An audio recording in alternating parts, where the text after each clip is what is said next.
नमस्कार।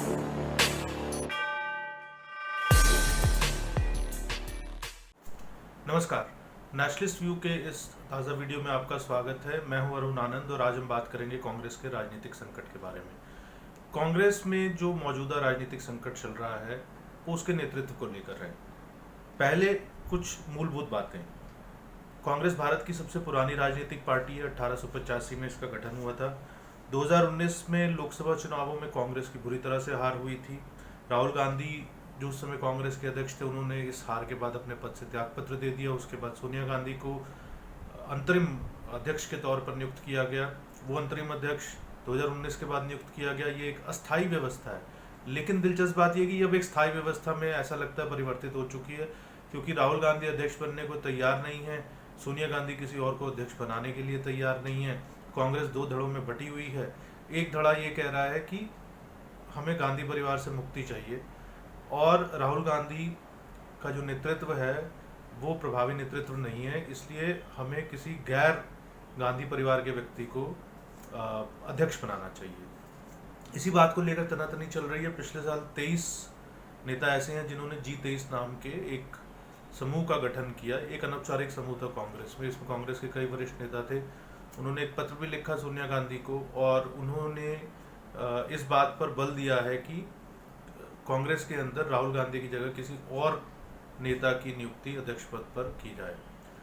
राजस्थान के जो मुख्यमंत्री हैं अशोक गहलोत, उनका नाम इसके लिए चल रहा है, लेकिन ये माना जा रहा है कि अध्यक्ष राहुल गांधी बने या अध्यक्ष कोई और बने, कुल मिलाकर एक कठपुतली व्यक्ति ही अध्यक्ष के तौर पर वहां पर होगा अगर राहुल गांधी अध्यक्ष नहीं बनते हैं तो आज हम एक दिलचस्प ऐतिहासिक घटना की चर्चा करेंगे, जिससे कि हमें मौजूदा जो कांग्रेस का नेतृत्व का संकट चल रहा है उसके संदर्भ में देखना है। और ये एक कांग्रेस के नेताओं और कार्यकर्ताओं के लिए सीख हो सकती है, अगर वो वाकई उनकी पार्टी की जो भी स्थिति अब बाकी बची रह गई है, जो बची कुची पार्टी उनके पास रह गई है, अगर वो उसे बचाना चाहते हैं तो उन्हें अपने ही इतिहास में वापस लौट कर देखना होगा। एक छोटी सी घटना है जो मैं आपके साथ साझा करूंगा। बात 1950 की है। आज़ाद हुआ था देश ताज़ा ताज़ा। प्रधानमंत्री जवाहरलाल नेहरू थे, बहुत बड़ा कद था उनका। महात्मा गांधी जो है उनका निधन हो चुका था 1948 में, और इस प्रकार से, और सरदार वल्लभ भाई पटेल, उनका स्वास्थ्य भी काफ़ी खराब चल रहा था। तो कुल मिलाकर जवाहरलाल नेहरू देश के सबसे बड़े नेताओं में से एक माने जाते थे, और कांग्रेस पर उनका पूरा वर्चस्व था। 1950 में कांग्रेस में अध्यक्ष पद के लिए चुनाव होना था।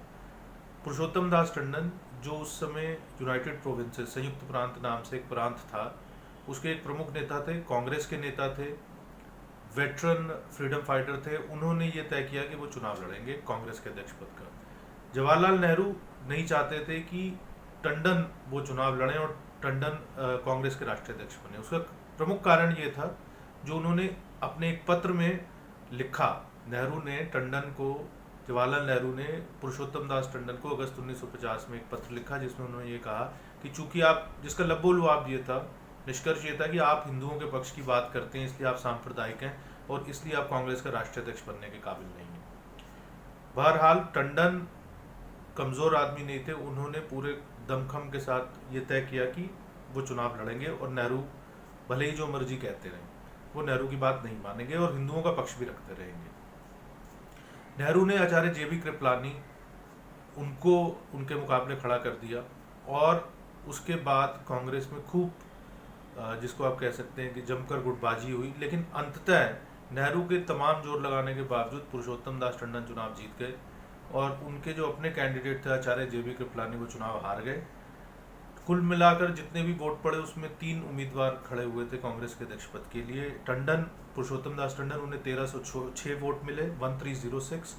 JB कृपलानी को 1092 और शंकर राव देव, एक और राजनीतिज्ञ थे जो महाराष्ट्र से खड़े हुए थे चुनाव में, उन्हें जो है वो मिले लगभग 202 वोट।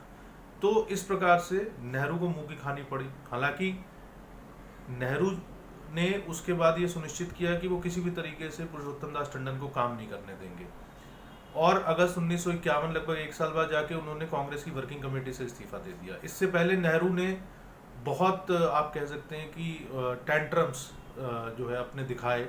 नेहरू ने पहले तो कहा कि मैं कांग्रेस, टंडन अगर अध्यक्ष बनेंगे तो मैं प्रधानमंत्री पद से इस्तीफा दे दूंगा, तो वो बन गए। फिर नेहरू अपनी बात से पलट गए, उन्होंने कहा मैं कांग्रेस वर्किंग कमेटी का मेंबर नहीं बनूंगा, टंडन अगर राष्ट्रीय अध्यक्ष होंगे।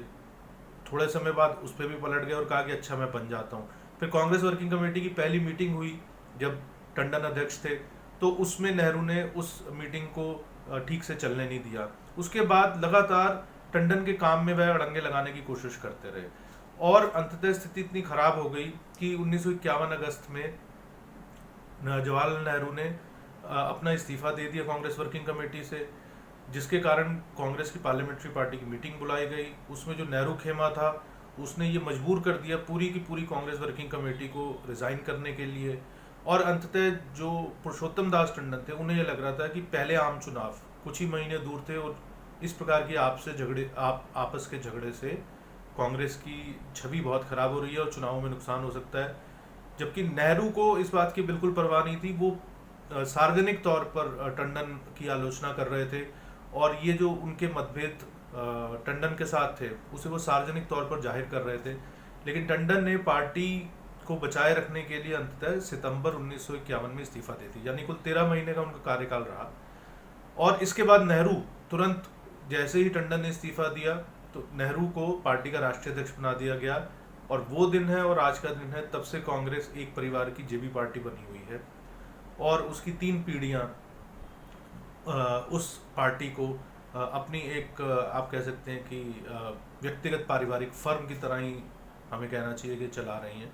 लेकिन जो कांग्रेस का रैंक एंड फाइल है, जो कांग्रेस का आम कार्यकर्ता है, कांग्रेस का जो नेता है, कांग्रेस के जो नेता हैं, वो इस बात से, इस इतिहास के इस अध्याय से सीख ले सकते हैं कि अगर वो चाहें तो अपनी पार्टी को बचाने के लिए, अगर एक समय नेहरू के जो कैंडिडेट हैं या नेहरू को भी एक तरीके से अप्रत्यक्ष रूप से हराया जा सकता है, तो निश्चित है कि सोनिया गांधी, राहुल गांधी और प्रियंका गांधी, ये जो ट्रॉयका है, इन तीनों के हाथ से पार्टी की कमान लेकर और किसी जेन्युइन लीडरशिप को भी पार्टी की कमान दी जा सकती है।